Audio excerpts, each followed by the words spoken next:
Hey besties! Today I'm going to be showing you how I painted this picture. This is not the picture, that's the reference picture. So the supplies we're using are the Prong Oval 16 watercolor set, this Canson piece of paper, or watercolor paper, some watercolor brushes, the Jelly Roll 10, a Uniball Vision Liner, and a Dixon Ticonderoga pencil. Now, the first thing I do when I am doing any higher detailed piece is I like to, turn my lights off, get the picture lined up underneath the paper, and trace. I know a lot of artists dislike when others do that. I think that tracing is a way that you can up your skills. I have spent a couple of years not tracing, and that made the process so much longer and dragged it out. And now that I've discovered that I can just, trace a rough outline and then go back over it, fix things up, it makes life so much easier. It makes projects go so much faster. And on a high detailed piece like this, I just want to get to the watercolor. I'm tired of drawing. I didn't come here to draw. Drawing's not really my passion. I love painting. So the sooner I can get to the painting, the better.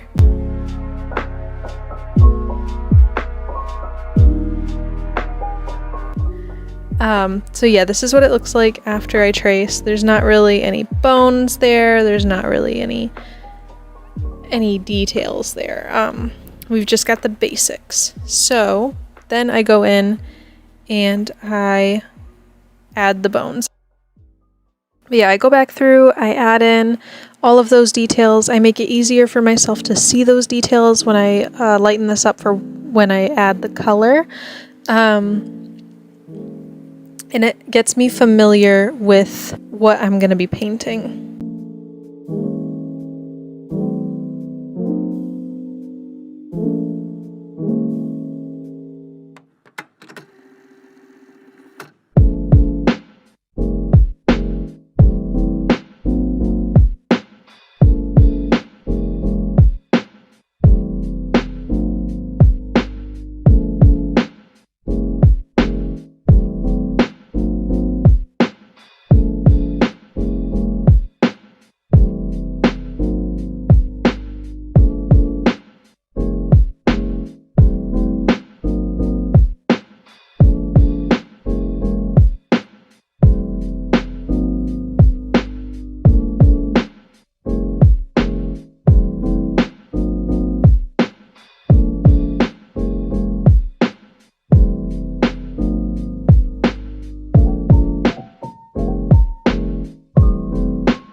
I'm going to get out that watercolor set now and start laying down the base colors. It's going to look a little weird. We're going to hit that awkward phase that all good art does. Not to toot my own horn or anything, but most of my art starts out in an awkward phase.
sometimes I like to take a little break and do the details, like this eye, before anything else, which I should not do because I always mess it up later.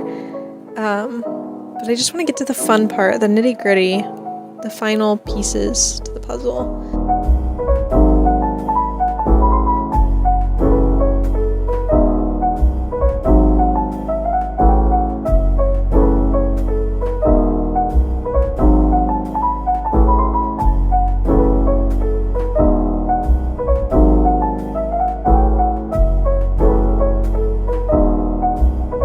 I noticed there that the nose that I had drawn previously was not anything like the nose in the reference, so I had to undo it and redo it.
Now, I noticed in the picture that he does have green underlights in his hair, and to add more depth, I always start with the color that's like underneath. So sometimes there's purple, blues, reds, things like that underneath black.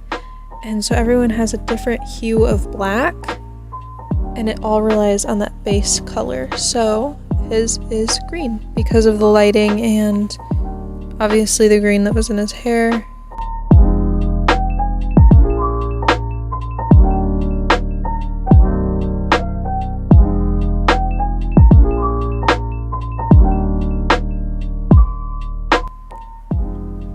Do you ever just like lose your train of thought halfway through your sentence and you feel like the sentence was going really, really well, but then you lose your train of thought, and so then you just have to say, so yeah. As if you weren't saying the most intelligent thing on earth. Which I wasn't saying the most intelligent thing on earth, but sometimes I maybe would if I could finish my train of thought.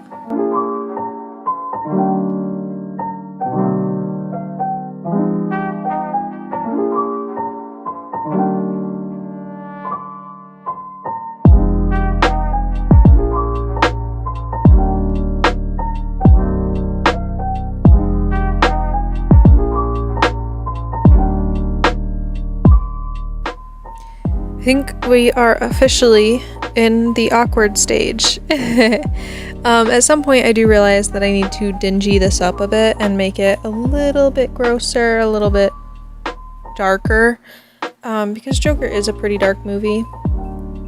And if I kept the same pastel vibe that I normally use, it wouldn't work out. So we gotta go movie accurate with it.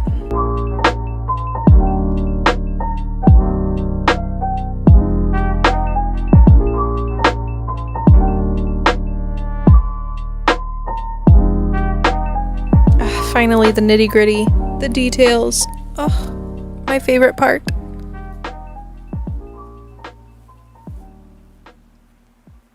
Now, what I will say about details, especially with watercolor, is make sure that the paper is dry, that your painting is dry before you go in with those super, super tiny details.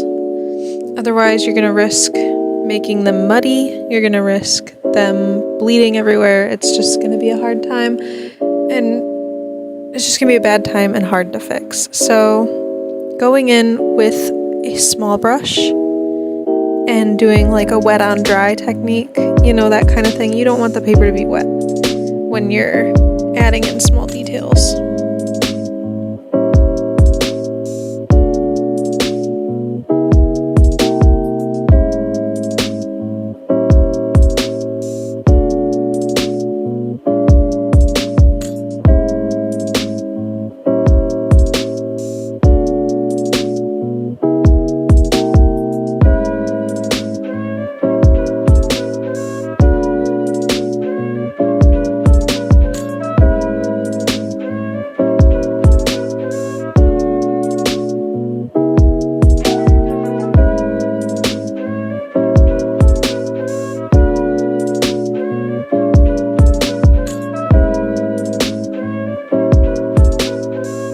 The problem that I always have with watercolor is that I can add as many layers as I want onto it, but I can hardly ever take them away.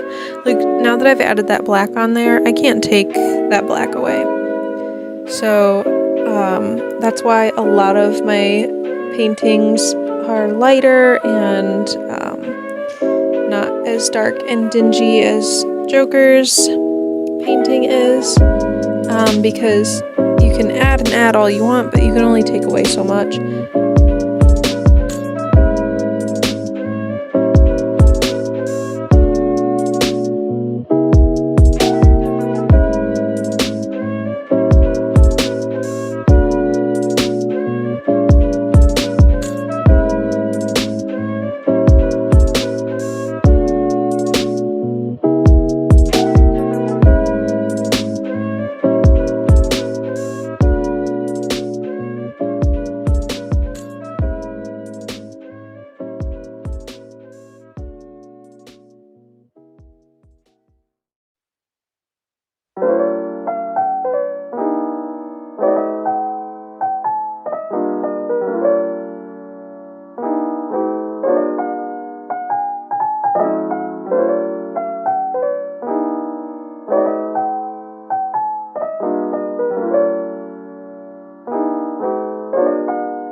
I'll see you guys in the next video, whenever that happens to be. But I'll see you then.